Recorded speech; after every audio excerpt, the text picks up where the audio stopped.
그 경상남도 거창군, 혹시 경상남도 거창이 고향이다 없어요? 경상남도 거창군에 가면은요, 안 넘겨지나요? 거창고등학교라고 있습니다. 거창고등학교. 예, 여기 이 거창고등학교인데, 이 거창고등학교는 기독교 미션 스쿨로서 세상의 빛과 소금의 역할을 감당하는 인재들을 세상에 이제 배양한다라는 것이 이 학교의 모토입니다. 근데 이 학교는요, 이제 고등학교를 이제 졸업하고 이제 대학교 가서 이제 학생들이 취업을 하잖아요. 직장을 선택할 때에 그 직장을 선택하는데 기준을 알려주는 직장 선택 10계명이라고 그렇게 있습니다. 한번 여러분 잘 들어보세요. 내 아이도, 내 자녀도 이 직장 선택 10계명에 이렇게 가르쳐야 하는지 한번 잘 보십시오. 첫 번째, 월급이 적은 쪽을 택하라. 마음이 힘들어지시나요? 두 번째, 내가 원하는 곳이 아니라 나를 필요로 하는 곳을 택하라. 세 번째, 승진 기회가 거의 없는 곳을 택하라. 네 번째, 처음부터 시작해야 하는 황무지를 택하라. 다섯 번째, 앞다투어 모여드는 곳은 절대 가지 마라. 아무도 가지 않는 곳으로 가라. 여섯 번째, 장래성이 없다고 생각되는 곳으로 가라. 일곱 번째, 사회적 종견 같은 건 바라볼 수 없는 곳으로 가라. 여덟 번째, 한 가운데가 아니라 가장자리로 가라. 아홉 번째, 부모나 아내, 가족이 결사 반대를 하는 곳이면 틀림없다. 의심치 말고 가라. 마지막 열 번째, 왕관이 아니라 단두대가 기다리고 있는 곳으로 가라. 여러분, 이걸 들으면서 어떻게 생각하셨어요? 어떤 생각이 드시나요? 여러분의 자녀들을 이 직장 선택 10계명을 기준으로 보낼 수 있을까요? 처음부터 끝까지요, 세상의 가치관과는 완전히 반대되는 가치관들입니다. 여러분, 학교가 뭘 하는 곳이에요? 학교는 학생들을 올바르게 지도하고 교육하는 곳이 학교입니다. 그죠? 근데 어떻게 학교에서 학생들을 가르치기를 승진이 거의 없는 곳, 월급이 적은 곳, 사랑하는 가족들이 뜯어 말리는 곳, 출세가 기다리는 곳이 아니라 단두대가 기다리고 있는 곳으로 가라고 말할 수 있겠냐라는 것이죠. 세상의 눈으로 보면 정말 미련하고 바보 같고 인생 망하는 길, 왜 그런 길을 가냐? 여러분이 생각하는 믿음은 무엇입니까? 믿음이 뭐예요? 믿습니다. 이 믿음이에요? 막 믿습니다.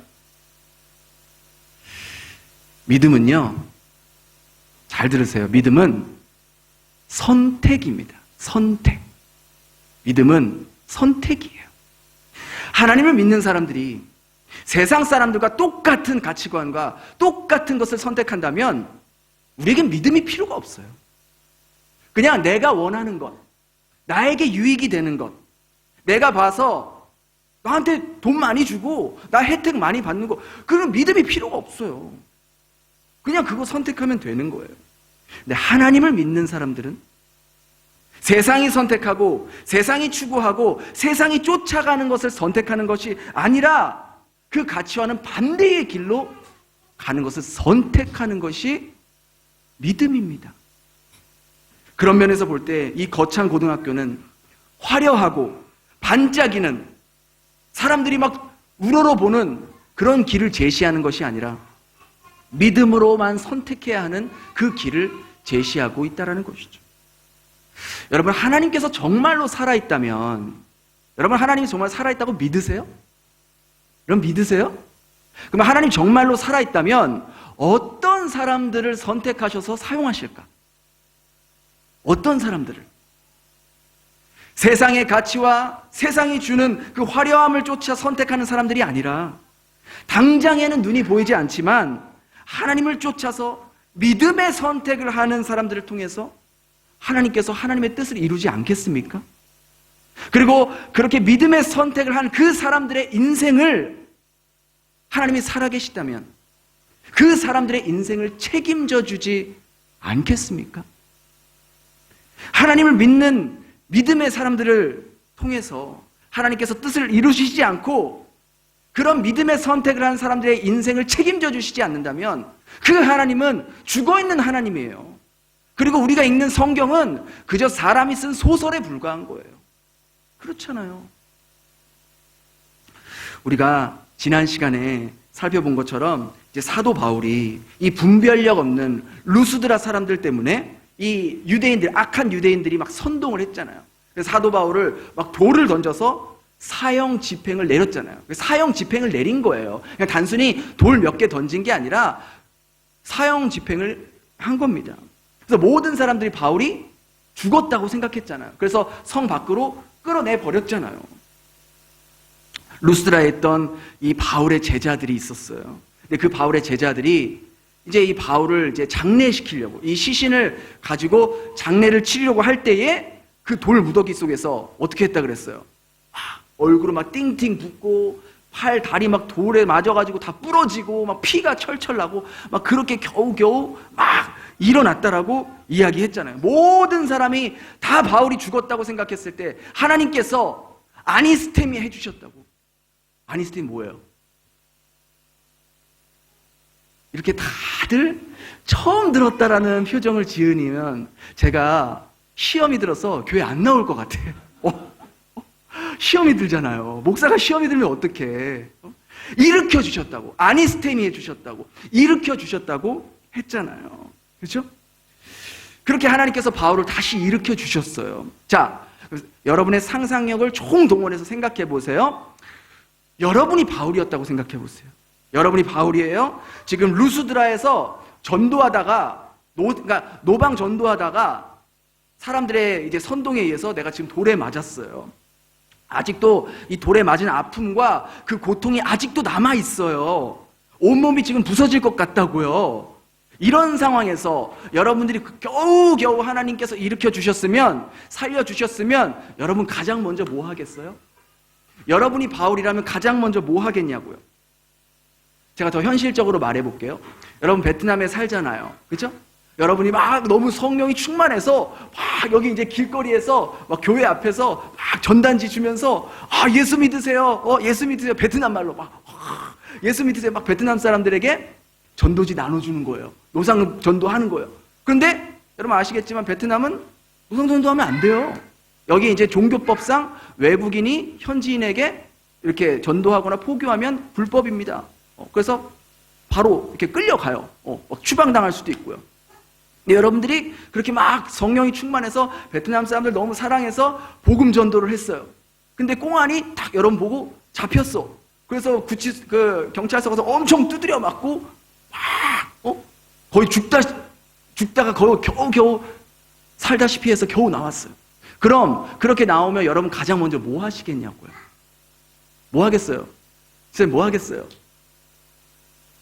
당장 짐 싸서 빨리 베트남을 떠나야죠. 내가 또 잡혀서 그렇게 될 수도 있고 여기서 무슨 험한 꼴을 당할지 어떻게 알겠어요? 그렇죠? 그렇게 호되게 당했으면 여기 바로 뜨는 게 당연히 그게 오히려 올바른 선택이잖아요. 저라면 지금 당장 짐 싸고 떠났을 거예요. 베트남의 배자도 배에 들어가는 나라들 아주 쳐다보지도 않을 것 같아요. 근데 바울이 지금 돌에 맞아 죽다 살아났거든요.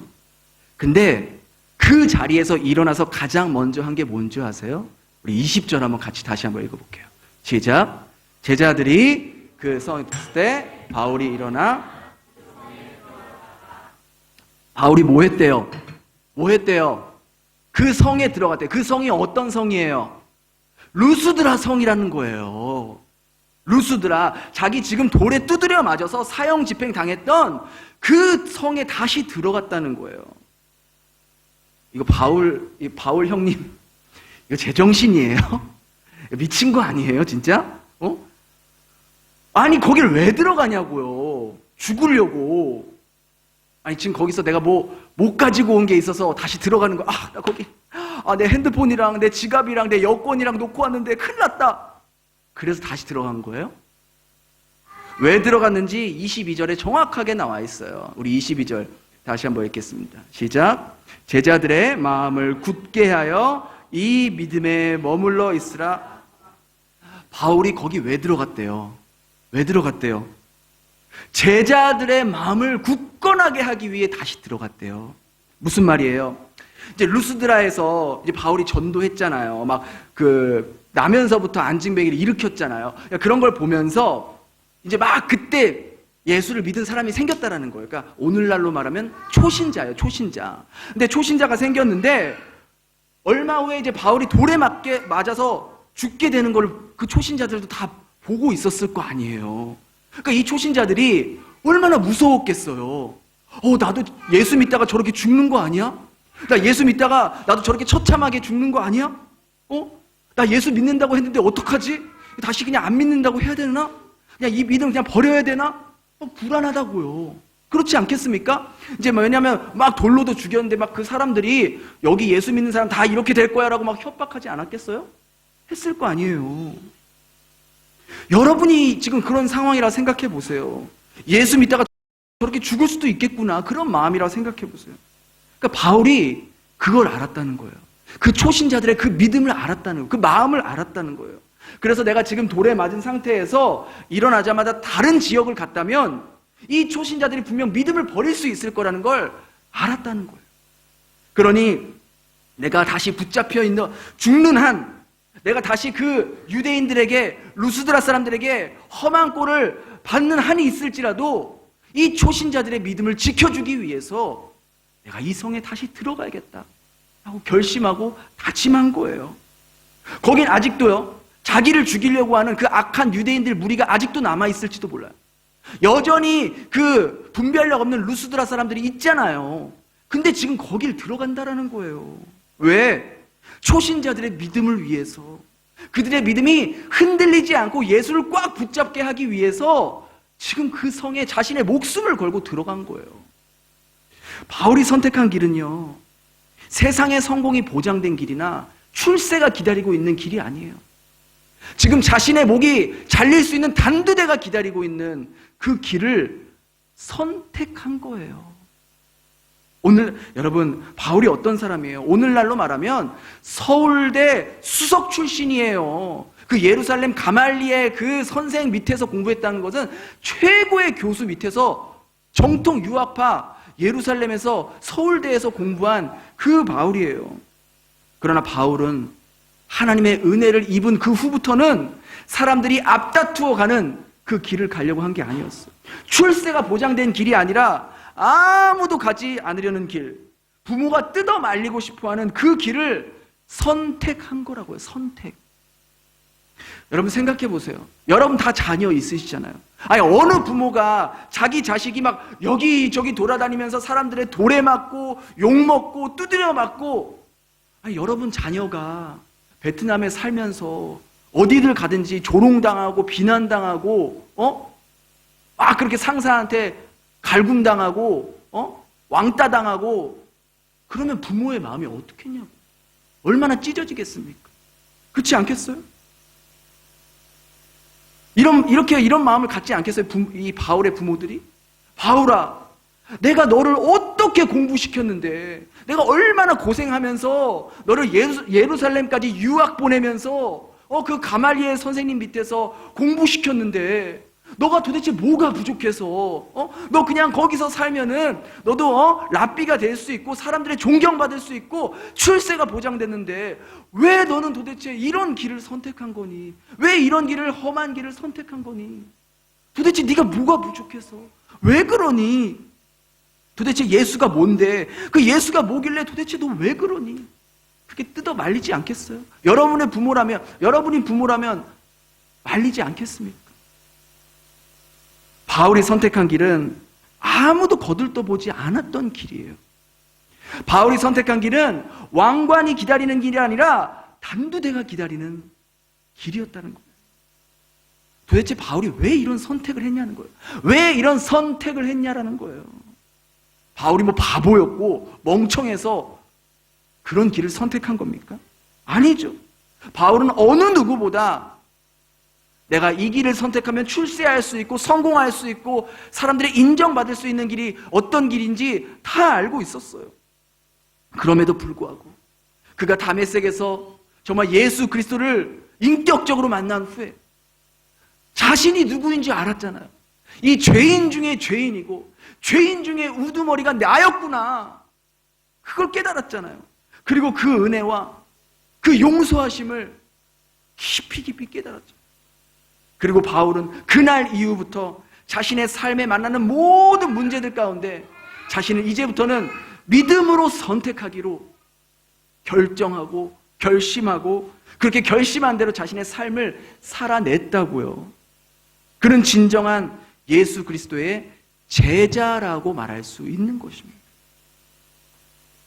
여러분에게 한 가지 물어볼게요. 여러분은 예수님의 제자입니까? 아니면 예수님의 팬입니까? 오늘 말씀의 제목이 제자인가 팬인가요? 여러분은 제자예요? 아니면 팬이에요? 카이 아이드먼 목사님의 책, 이 팬인가 제자인가 라는 책이 있습니다. 이 책의 내용에는 예수님의 팬의 모습과 예수님의 제자의 모습이 어떻게 다른지 말해주고 있어요.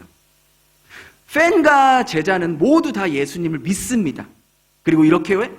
일요일이 되면 예배당에 나와서 예배도 드립니다. 그리고 팬도 좋아하는 성경 구절 한두 구절 정도는 있습니다. 그리고 근데 이 팬과 제자의 결정적인 차이점이 뭐냐? 팬의 모습은 어때요? 아까도 이제 제가 우리 설 집사님하고 아침 먹으면서 손흥민이 어제도 골을 넣었어요. 그저께도 뭐 아스날과 골을 넣었어요. 여러분 축구 좋아하시는 분들 계시잖아요. 손흥민 골 잘 넣잖아요. 우리 연우 손흥민 팬이잖아. 그치? 팬 아니야? 아, 팬 아니야? 그러니까 손흥민 좋아하는 분들 많다고요. 그러면 여러분이 손흥민의 팬이라고 생각해 보세요. 그 선수가 골을 넣으면 막 우리는 기뻐하고 환호한다고요. 막 좋아한다고요. 그죠? 그리고 그 손흥민 선수가 뛰는 모습을 보러 경기장에도 갑니다. 그죠? 때로는 손흥민 선수가 잘 못하고 골도 못 넣고 막 결정적인 실수를 하면 우리는 막 때로는 비난하고 또 실망하고 그러기도 해요. 그죠?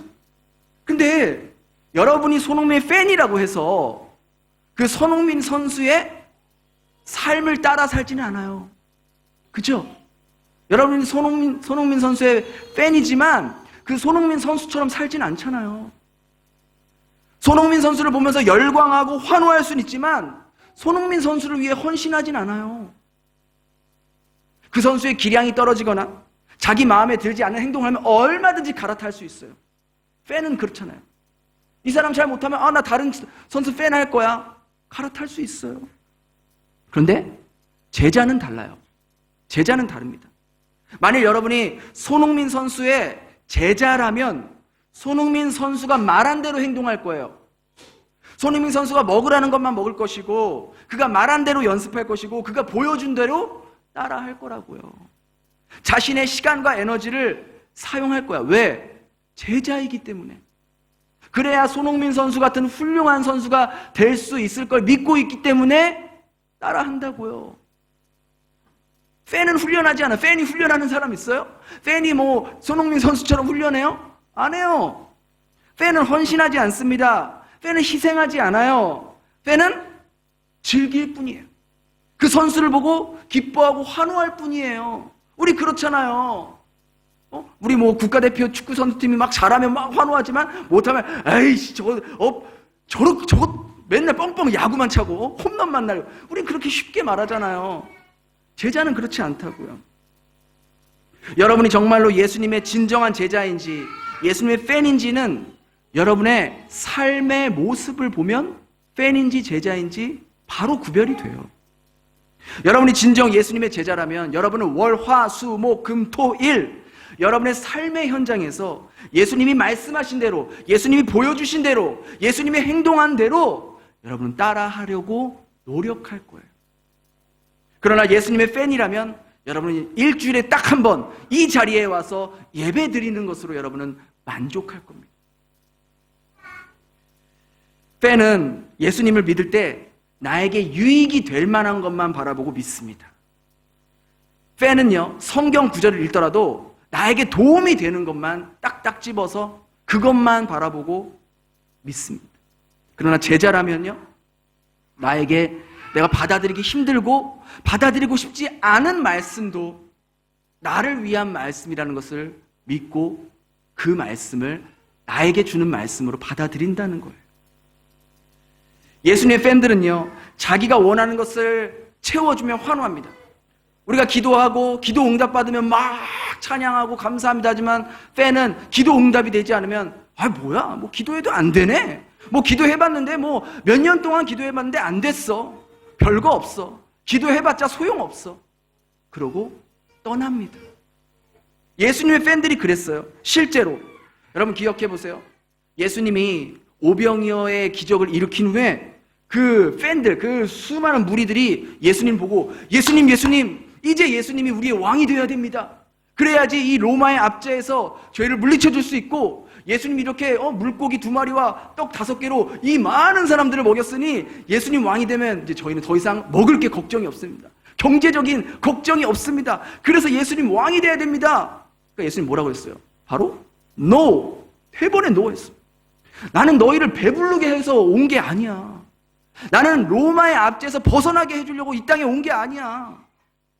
나는 너희들 소원을 이루어주려고 이 땅에 온 게 아니야. 나는 내 목숨을 희생하기 위해서, 나는 내 목숨을 희생의 제물로 드리기 위해서 이 땅에 온 거야. 그리고 너희가 내 제자라면, 너희가 나를 따르려면 너희도 나와 같은 삶을 살아야 돼 라고 말씀하셨어요. 그 말씀을 하고 나서 수많은 무리들이 예수님을 다 떠났어요. 다 떠났어요. 하지만 그 예수님의 제자들은 주님, 영생의 말씀이 주님께 있는데 제가 어디로 가겠습니까? 라고 그 길을 선택합니다. 선택하는 거예요. 팬들은 그렇습니다. 예수님의 제자는요, 세상의 성공과 출세의 길을 가는 것이 아니라 주님이 가신 길을 가는 거예요. 여러분 보세요. 예수님이 언제 출세의 길과 성공의 길을 따라갔어요? 단두대가 있는 길을 갔어요. 십자가가 있는 길을 가셨다고요. 여러분이 만약 성공의 길, 출세의 길을 쫓으면 쫓을수록 주님과는 계속해서 지금 멀어지고 있는 길을 가는 겁니다. 그러나 여러분이 진정한 제자의 길, 예수님이 가신 길, 바울이 선택하신 그 길을 간다면 하나님께서 여러분들을 높여주시더라도 여러분은 여전히 그 자리에서 많은 사람들을 섬기고 헌신하는 모습을 잃지 않을 것입니다. 바울이 그렇게 다시 만난 제자들을 보고 이런 말을 했어요. 우리 22절 다시 한번 읽어볼까요? 시작. 제자들의 마음을 굳게 하여. 또 우리가 하나님 나라에 들어가면 뭐 해야 된다고요? 어떻게 해야 된다고요? 뭘 겪어야 돼요? 많은 환난. 그냥 환난도 아니야. 많은 환난을 겪어야 된대요. 그러니까 여기서 바울이 말하는 이 말의 취지를 오해하면 안 돼요. 우리가 구원받기 위해서 고통을 당해야 되고 천국 가기 위해서 환난을 받아야 되는 그런 의미가 아니에요. 구원은 뭐예요? 전적인 하나님의 은혜로 받는 거예요. 그렇죠? 바울이 그랬잖아요. 너희의 행위로 인한 게 아니다. 그럼 여기서 말하는 하나님 나라에 들어가려면 많은 환난을 겪어야 된다. 이 말의 의미가 뭡니까? 의미가 우리가 진짜 제자로 살면, 정말로 제자로 살면은 많은 사람들로부터 비난과 고통과 핍박을 받게 되어 있다. 이거 피할 수가 없다.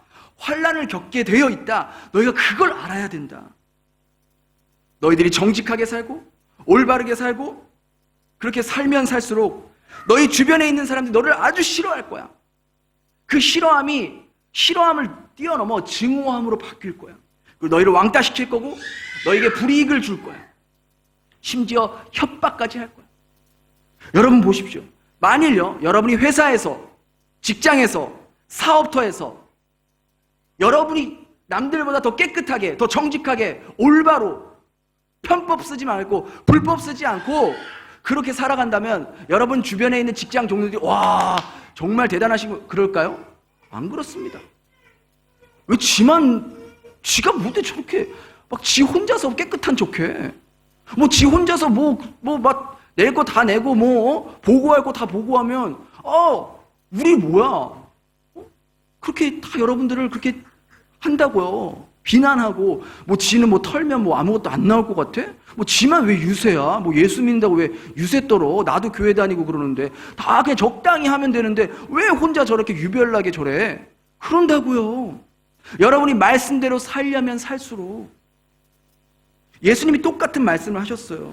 우리 요한복음 16장 33절 같이 읽겠습니다. 시작. 세상에서는 너희가 환난을 당한다. 너희가 환난을 당한다. 환난과 고통과 핍박과 조롱과 왕따 당할 거다. 근데 그게 끝일까요? 끝이 아니에요. 뭐라고 말씀하셨죠? 우리 다시 한번 읽어볼게요. 시작. 세상에서는 너희가 환난을 당하나 담대하라. 내가 세상을 어떻게 했다고요? 세상을 이기었다. 무슨 말이에요? 너희가 정말로 제자로 살아간다면, 너희가 정말로 내 말씀대로 살아간다면 너희가 반드시 세상으로부터 부당한 공격을 받고 부당한 불이익을 받을 거야. 근데 걱정하지 마. 내가 이 악한 영들, 이 사탄들, 이 모든 것들을 깨부셨어. 모든 것들을 이겼어. 내가 그리고 영원토록 너와 함께 있을 거야. 걱정하지 마. 두려워하지 마. 내가 언제든지 너와 함께 할 거야. 내가 너 대신 싸워줄 거야. 그러니 나만 믿고 나만 붙잡고 따라와 라고 말씀하시는 거예요. 여러분에게 다시 한번 물어보겠습니다. 여러분은 예수님의 제자입니까? 아니면 단순한 팬입니까? 팬과 제자의 가장 큰 차이점은 바로 헌신입니다. 팬은 헌신하는 걸 불편해합니다. 귀찮아합니다. 그냥 내가 좋은 것만 취득하고 싶어해요. 그러나 제자는 주님을 위해서 또 다른 사람을 위해서 헌신하는 것을 선택합니다. 왜? 바로 그 예수님이 나를 위해 목숨까지 헌신하셨기 때문인 것이죠. 얼마 전에 우리 집사님들이 품위은 교회를 위해서 막 김치를 만들어서 판매를 하셔서 그 수익금으로 헌금을 하신다는 이야기를 들었어요. 여러분, 그 김치 1kg에 10만 동이에요. 그 팔면 얼마 남겠습니까? 다 남아도 10만 동이에요. 그죠? 근데 재료값하고 하고 그러면 반도 안 남아요. 그러니까 세상 사람들이 그걸 뭐하러 해? 그냥 차라리 그 돈을 헌금해. 그게 더 낫겠어. 얼마든지 그럴 수 있어요. 그렇잖아요. 세상 사람들은 미련한 거죠. 바보 같은 거죠. 근데 하나님의 계산기로는 그게 아니에요. 하나님이 돈이 없어서 구걸하나요? 하나님이 돈이 없어서 나 돈 좀 줘 그래? 안 그렇잖아요. 하나님은요, 교회를 위해, 나를 위해, 하나님 나라를 위해 마음을 쓰려는 그 마음을 보신다고요. 그 마음을 보시고, 비록 그거 해서 얼마 되지 않지만 하나님은 그 마음과 그 모습을 보시고 그 교회를 너무 사랑하시고 보낼 자를 보내시고 오히려 다른 곳에서 우리가 상상하지도 못한 놀라운 큰 은혜를 부어주신다고요. 교회는 세상의 계산기로 돌아가는 곳이 아니에요. 우리 주일학교도 우리 집사님들 아이들 1명, 2명 있다고 낙심할 필요가 없어요. 하나님은 많은 아이들 그게 아니라 정말 내게 맡겨주신 그 한 해, 한 명의 아이, 그 아이에게 어떻게 하느냐, 그 아이를 정말로 내가 어떤 마음으로 이 아이에게 다가가고 그 아이를 케어하느냐, 그 아이에게 그 말씀을 전하느냐, 그걸 보시고 그 마음을 보시고 우리 교회에 천하보다 귀한 영혼을 보내주신다고요. 여러분, 여러분이 하나님이라면 어떤 사람, 어떤 교회에 영혼을 보내시겠어요? 여러분이 하나님이라고 생각해 보세요. 정말 한 영혼을 위해서 아무도 신경 쓰지 않는 그 영혼을 위해서 내 에너지와 내 시간과 내 물질을 쏟는 그런 성도가 있는 그 교회에 내 귀하고 귀한 영혼을 보내지 않겠어요? 예수님의 제자는 그 일을 할 수 있다. 그 일을. 세상의 계산기로 우리가 하지 말고 정말 한 영혼, 한 아이, 너무나도 소중한 아이로 그렇게 바라볼 때 하나님은 그 모습을 보시고 보내주신다는 거예요. 바울이 그랬어요. 바울이 죽을 때까지 돌아다니면서 돌에 맞고 비난당하고 핍박당하고 죽을 뻔한 게 얼마나 많습니까? 늘 가난과 고통과 외로움에 시달려야 됐어요. 그런데 그의 인생이 그렇게 끝났나요? 그의 인생이 그렇게 비참하게 끝났나요? 그렇게 끝나지 않죠. 오히려 하나님은 그의 인생을 어느 누구의 인생보다 가장 아름답게, 가장 존귀하게, 가장 높이 올려주셨다고요. 그의 인생은 영원히 죽지 않고 살아있는 이 하나님의 말씀의 기록이 되어서 2000년이 지난 오늘날도 우리들에게 영원히 생생하게 남아있는 살아있는 모습으로 오늘도 우리에게 말하고 있잖아요. 여러분, 제자의 길을 가는 걸 두려워하지 마세요. 제자의 길을 가는 걸 선택하는 것을 두려워하지 마세요. 제자의 길이 때로는 힘들고 억울하고 어렵고 지치고 내려놓고 싶은 때도 있죠. 그러나 그 길을 가기로 결심하고 내가 발을 내딛는 그 순간 죽음까지 이기시고 세상의 모든 악한 영을 깨뜨리신 그 예수님께서 반드시 여러분과 함께 하신다는 거예요. 여러분이 지치고 힘들어서 도저히 일어날 수 없는 힘도 없을 때 여러분을 등에 업고 그 길을 가신다고요. 지금까지 내 모습이 제자의 모습보단 팬의 모습이 많았다면 이제 오늘부터 이 시간부터 우리가 다시 하면 돼요. 아주 조금씩 여러분에게 아프리카 선교사로 나가라는 말 안 할게요. 그냥 조금씩 아주 조금씩 팬의 모습에서 제자의 모습으로 조금씩 옮기면 돼요. 작은 것부터 시작하면 돼요. 내가 할 수 있는 것부터 하면 돼요. 그렇게 예수님이 걸어가신 길, 예수님이 사셨던 삶, 제자의 모습, 그 예수님의 숨결을 느끼면서 그 예수님과 함께 걸어갈 수 있는 저와 여러분 될 수 있기를 예수님 이름으로 축원합니다. 기도하겠습니다. 하나님 감사합니다. 오늘 말씀을 통해 주님의 제자의 모습에 대해서 살펴보았습니다. 저희는 많은 시간 동안 제자의 모습보단 예수님의 팬의 모습으로 살아온 시간이 많았습니다. 섬기기보다는 섬김을 받고 싶어 했고, 힘들고 피곤한 일은 피하고 싶었고, 편하고 내가 하고 싶은 것만 하러오며 살아왔던 시간이 많았습니다. 이런 모습은 제자의 모습과 가까운 것이 아니라 단순한 팬의 모습이었다는 것을 기억하며 이제부터, 오늘 이 시간부터 주님께서 저희들에게 보여주신 헌신과 희생의 모습을 닮아가며 그렇게 살아갈 수 있는, 제자의 삶을 살아갈 수 있는 인생이 되게 선택할 수 있게 도와주시옵소서. 그렇게 저희들 가운데 역사하실 주님을 기대하오며 예수님 이름으로 기도했습니다. 아멘.